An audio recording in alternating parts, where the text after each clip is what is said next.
Ladies and gentlemen, welcome to the Kim Barrett Show. I am your host, Kim Barrett. In today's episode, we are joined by Yoni from MultiplyMii. Now, if you're someone who's wanting to be bringing on outsourced staff, understanding how to really effectively manage them and what sort of things you should be looking for when it comes to onboarding new team, this is an episode you will not want to miss. And of course, if we can ever help you with your marketing, just head over to www.joinmygroup.com.au, where we will help you with all things marketing, bringing new people into your world before you obviously need new staff members to help fulfill. So just head over there. Otherwise, until then, let's jump into the show.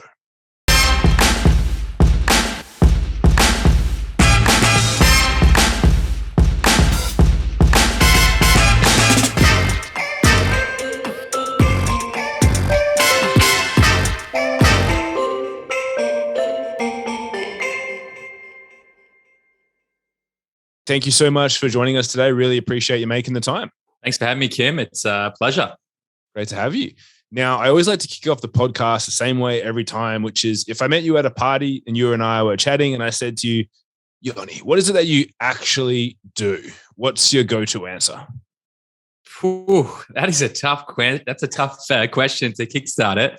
I would say, a few things. Empowering people to make maybe not better life decisions, but empowering them to live a better life.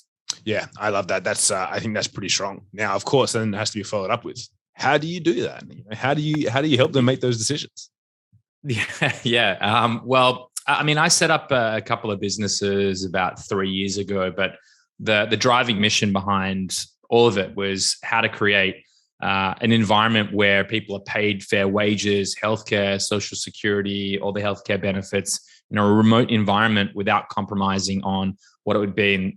I specifically work with talent out of the Philippines. So, we have over 300 people on payroll now, and that's really it. It's how many lives are impacted because we exist in market today is sort of, makes it very easy to get up in the morning. So I'd say that's how I do it, is by creating better professional opportunities for people's careers, specifically in the Philippines. And what got you into that? Did you just, read the 4-hour work week and you're like, yeah, cool, there's people out there doing stuff. I need to go and help them get better opportunities? Or like, what kicked it all off for you? Yeah. I have like a love-hate relationship with what the 4-hour work week did for the Philippines. To be honest, I wouldn't be in a position now if it wasn't for reading Tim Ferriss's book. So, all credit for the publicity, but I think that it was through experience. I mean, I grew up in agency land. I grew up in a couple of agencies, one in Australia, one in Los Angeles, and effectively built that model with talent out of the Philippines for my own e-commerce business, and just realized that the caliber of talent there, once you sort of move beyond like the VA culture, is, it's not even that it's world-class. It's better than any talent that I've ever worked with in my life, to be, very, very blunt about it. So that was sort of the catalyst. And then on the back of that, I realized there was some incongruencies as to, being a US-based or Israeli-based or Australian-based business, the salary of $2 and $3 doesn't make sense when I can pay $6 and $7 and $8 and not have someone compromise on what their lifestyle looks like, actually giving them a better lifestyle and having a much better output. So I guess that was sort of the brainchild, or how it sort of rolled into what it is today. And so let's tell me a little bit more about that story there, break it down a bit more. So obviously you're working in some agencies in Australia, US, and then what were some of the trigger points that, made you jump from there into what you're doing now? Yeah, well, so I sort of spent 5 years in agency land in Australia, maybe a little more, working with Mercedes-Benz and Mondelez, Kraft Foods. So, sort of the time where there wasn't social media for brands. So I launched Mercedes-Benz Australia, New Zealand's Facebook and Instagram and YouTube and Pinterest, probably, I want to say sort of 2009, something around that time. And sort of grew up in that experience of sort of what it was like to build an agency, and did the same in the US. And when I moved to Israel about 5 years ago, I met a couple of guys at an Amazon business. They were doing about 2 million in revenue, and they got stuck, which I think is pretty typical for e-commerce businesses. At some point you have to start building systems or bringing in real high level talent to specialize in the things that they do. So effectively, in that experience about 5 years ago, led me to finding the caliber of talent that existed in the Philippines, sort of at that level. And I built the model effectively in a small, environment. We were able to grow that business from 2 to 5 million in 12 months, and it was acquired. And so on the back of that, I just realized, look, we could firstly help a lot of Filipinos in gainful employment into working with high-level Western companies.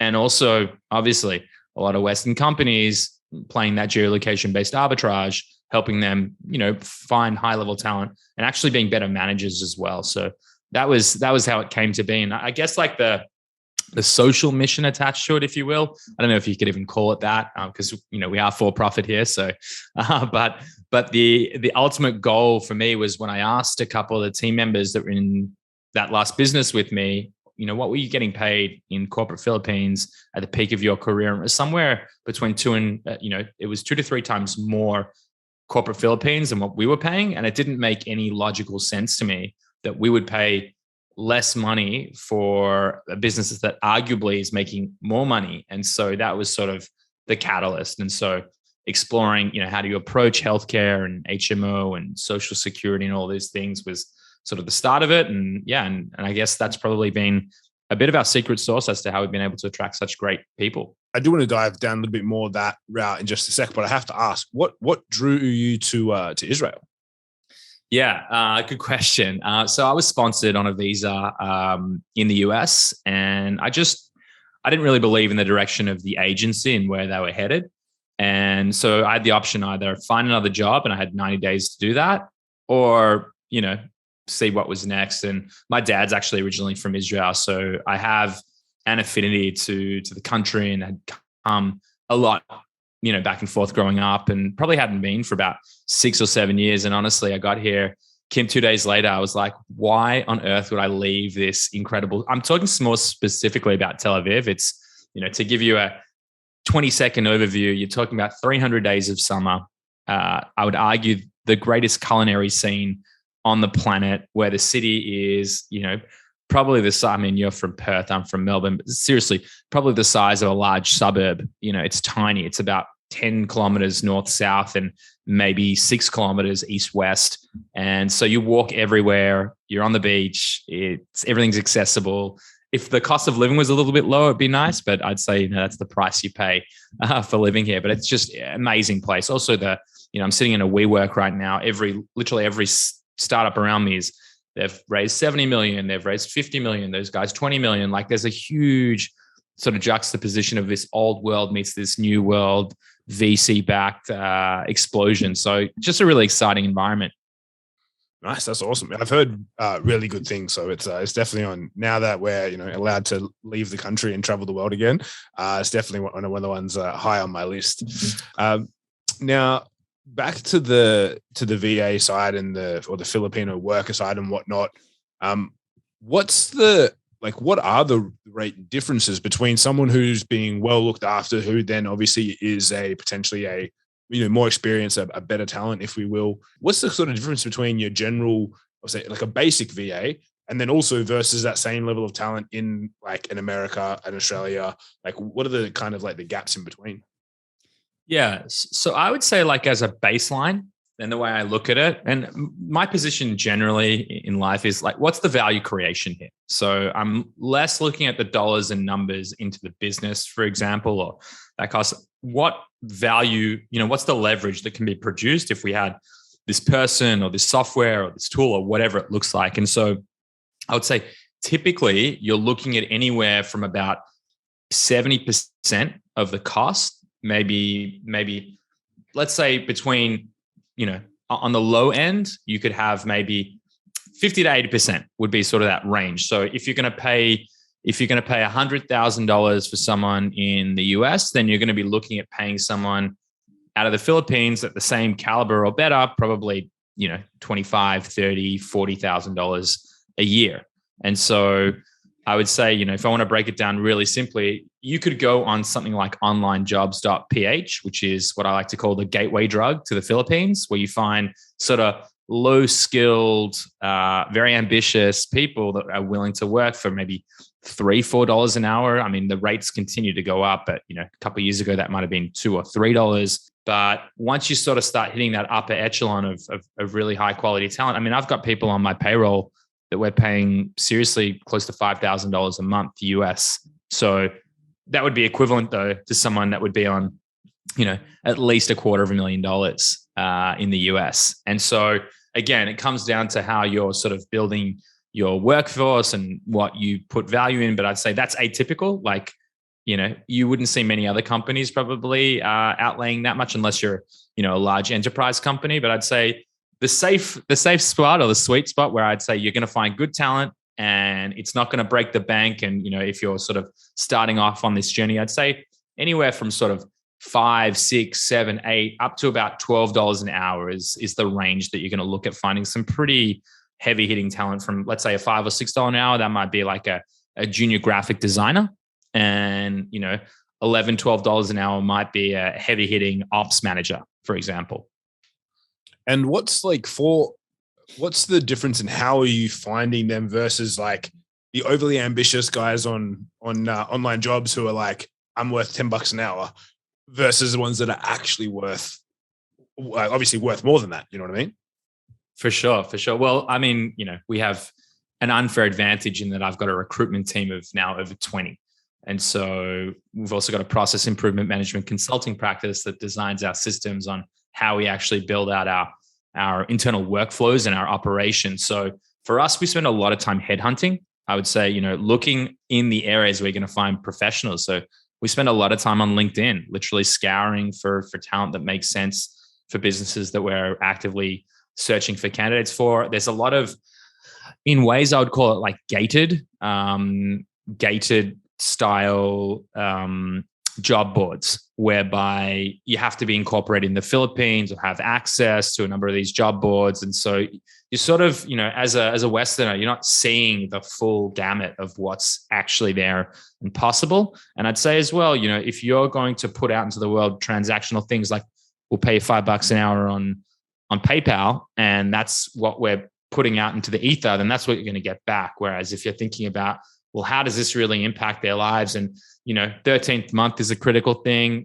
We even are thinking about doing a campaign about paying 14th month for roles that are really hard to find. So giving them a double pay on their already double paid month. So just, I guess, ways in which sort of rewiring the way you think about bringing talent to your business. How do you incentivize them to deliver high quality work that's aligned with your business objective?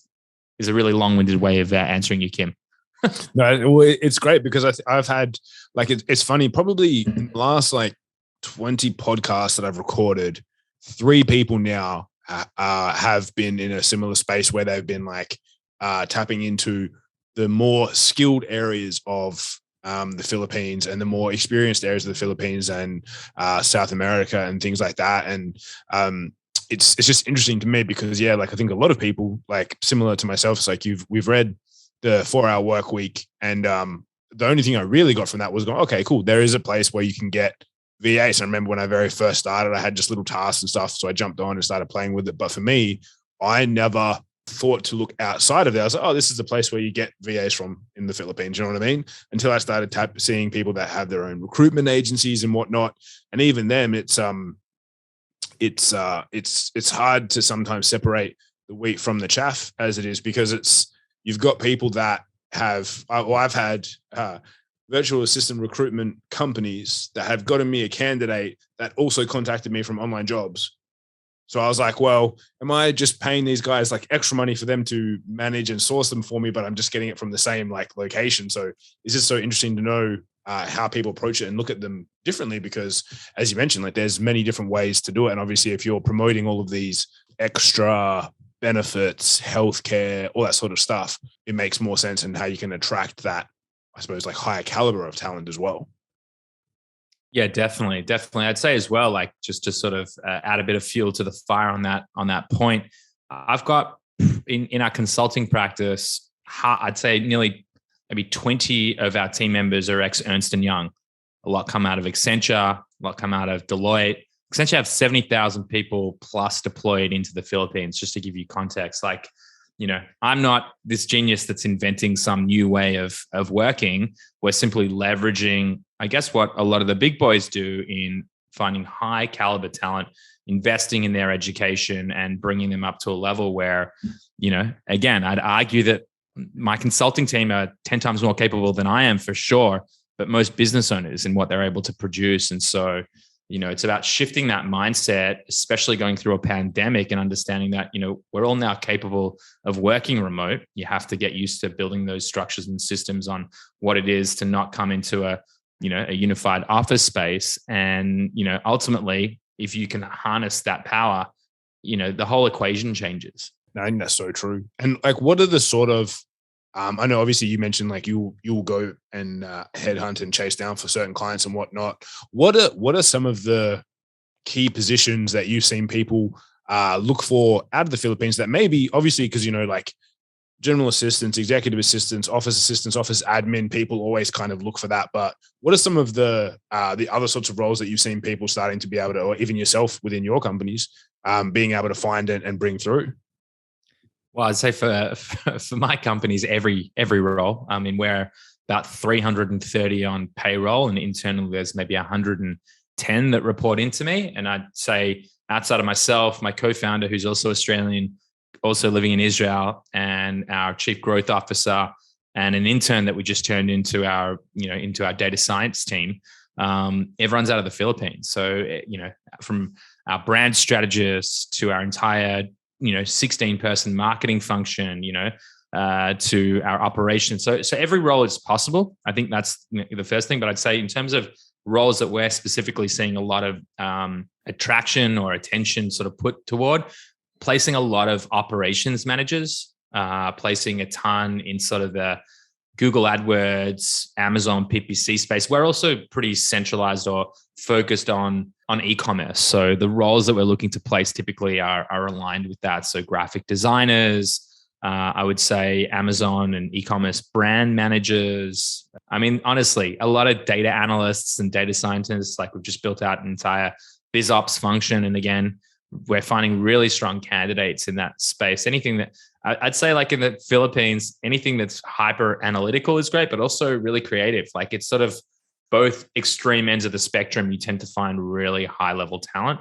What I would say, and if I had any conversation with someone, is I think culturally not the most entrepreneurial. Again, making like sweeping blanket statements. Like if you're helping build at least a baseline set of parameters, then that's going to reflect a lot better. That's not to say there aren't incredible Filipino and Filipina entrepreneurs, but I'm just saying in my experience, having things that might be very focused on US-based culture or Australian-based culture, unless they've worked in the space and worked with Australian, clients for extended period of times, those things can be a miss. How have you found, because I know a lot of people have toted this in the past. I personally haven't had any success with it, but probably also because I'm just looking at online jobs. But the space of like sales, appointment setting, things like that. What sort of experience have you seen or had in that space for teams over there? Yeah, we've built tons of customer success, customer support, and SDR teams. I guess our model, though, just to be clear, it's quite different to the traditional BPO. I'm like this close to like really just saying like that model is dead. And I really find it hard to get behind it, because just to make a distinction for anyone sort of listening to us now, the typical BPO model is you say, right, let's talk about appointment setters right now. So I'd come to you as the owner of an agency, of a BPO, business process outsourcing business, and I'd say, right, I want you to tee up 20 appointments for me each week. And that's sort of the baseline KPI that you need to hit. And then me as the BPO, or you as the BPO in this case, you would say, great, am I hitting my KPIs? Aren't I hitting my KPIs? And that's sort of the service delivery mechanic for us. We're placing full-time talent into businesses more like a typical recruitment function with an onboarding component. So we want to set people up to be better managers and manage that relationship. So it's a lower cost model for the people that we work with, but the onus is on their ability to maintain, the KPIs and expectations while we help them build it. And the reason why I sort of go on this diatribe, if you will, is because I think it's so important for people to be building their own culture in their business. And that's just why we also didn't build like, you can have 4 hours of this person and 6 hours of that person.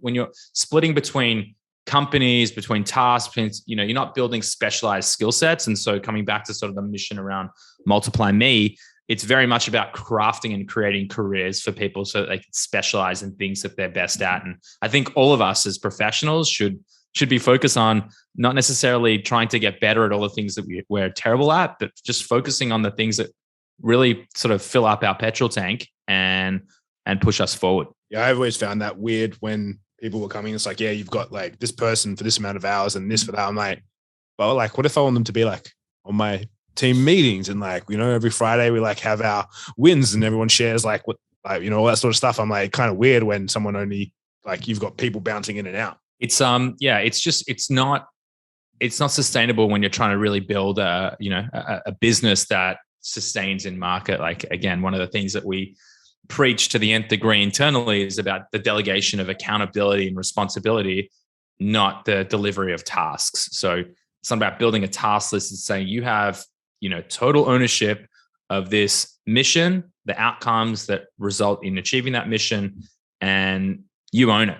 So it's about extreme ownership. And I think, again, where I'm just one person, you're just one person, there's only so many hours in the week, especially productive hours. So handing that delegated responsibility off really changes the equation, at least in my opinion. No, that's awesome. And so what would be like, let's just say that someone brings on a great person. Like, what are some of the, I don't want to say mistakes, but maybe it's like some of the initial things that people miss out on. That's the difference between having someone like successfully come into a company and culture versus it not working out so well. Yeah, I would say that it's typical. The same mistakes are the ones that people typically, and I'm 100% guilty of doing this for many, many years. So no one is immune, but I would say it's about having lower expectations at the start in terms of a productive output. So we invest a lot of time in our onboarding and understanding, giving people a really clear sense of what is our company culture. Who are the key people? What's their accountability and responsibility? How does our company operate as a business? We run on a methodology, a few different methodologies, but the main one is Traction, EOS, the Entrepreneurial Operating System. And so having people read that book before they come in and understand, what is an L10 meeting and what are the cadences around performance and how do things actually work? And I'd say as well, building a really clear onboarding plan. So what does the first 90 days look like from an educational standpoint, from an expectation standpoint? We map out every single week of the first 90 days. And then on the back of that, we also have the next 12 months ahead. What are the KPIs and expectations? To be unclear is to be unkind. And so I think if you sort of use that as the thing that you pin everything to, what you'll find is that when you build clarity, it's not about like, shit, they needed to get 25 calls, not 20, and it's a disaster. It's actually about the fact that we both know where we're working toward.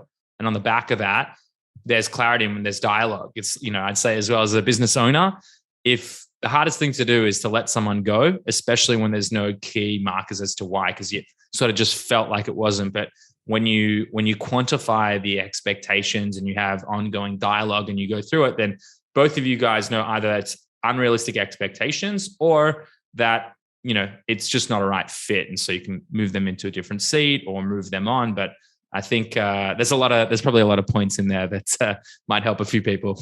Yeah, no, I love that. I like that. That one line phrase from me there that you had, that to be unclear is to be unkind. Like, I think that's so important because I know that even for myself, again, hand up, been guilty of that before, being like, oh, just do this stuff and get them in. And you're like, oh, okay, yeah, I definitely didn't give them clarity over what they were going to be doing. So it's pretty hard to set them up for success from that perspective. Definitely. I mean, I'm still guilty of doing things, no one's immune. You get busy. There's a million things going on. And, I work with an incredible executive assistant. Shout out to you, Kate, for making my life a lot more manageable. But, we're still perpetually evolving our operation together and how we can work more efficiently, building better KPIs and expectations, setting review components as to what's happening on a weekly basis, monthly, quarterly basis. So, it's about improvement, not excellence. Now, as we get towards the end of our time here together again, I like to ask another question, which is always the same, which is there a question which I haven't asked you yet that I should have? I mean, you've asked some pretty good questions, Kim. I would say one of the critical things that people will typically ask me is, how do I know when it's time to actually bring someone on and hire a team member? Whether it's at a large, I'm at a larger business and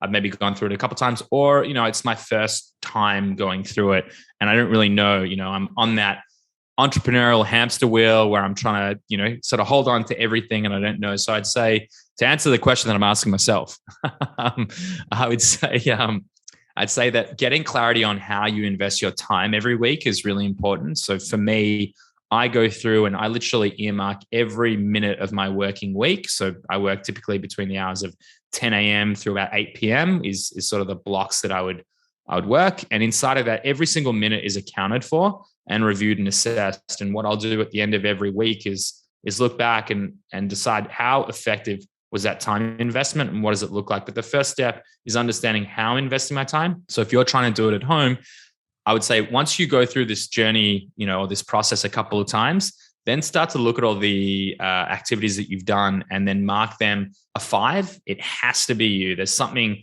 deep, strategic insights that only you have. Mark that as a 5. It has to be you. If it's something that could be delegated, something that's a little bit lower level or really simple, and let's use the executive assistant example.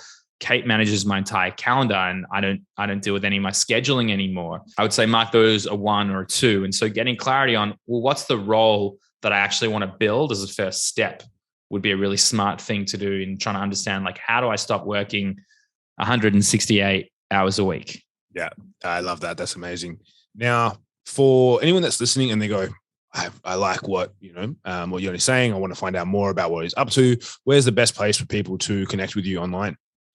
Yeah. If you want to check out any of the businesses that I'm operating, MultiplyMii, but me spelled MII.com is going to be the best one. Then you have weareescala.com. And lastly, southcole.co. But that's if you're an e-commerce business looking to sell in the next 24 months and already doing a pretty decent amount of revenue. Beautiful. Amazing. So guys, if you wherever you're listening to this, above or below in the show notes, we'll have links to all of these businesses. You can go check them out. And if you know anyone that maybe needs to outsource or has tried outsourcing in the past and hasn't really done it effectively and is curious to know what level of talent is out there and how they can actually set up for bringing on new talent, please share this episode so that they can hear some of the wisdom that's been shared here today. Yoni, again, thank you so much for making the time to join us. Really appreciate it. Thanks for having me, Kim. It was great. Cheers. Thank you.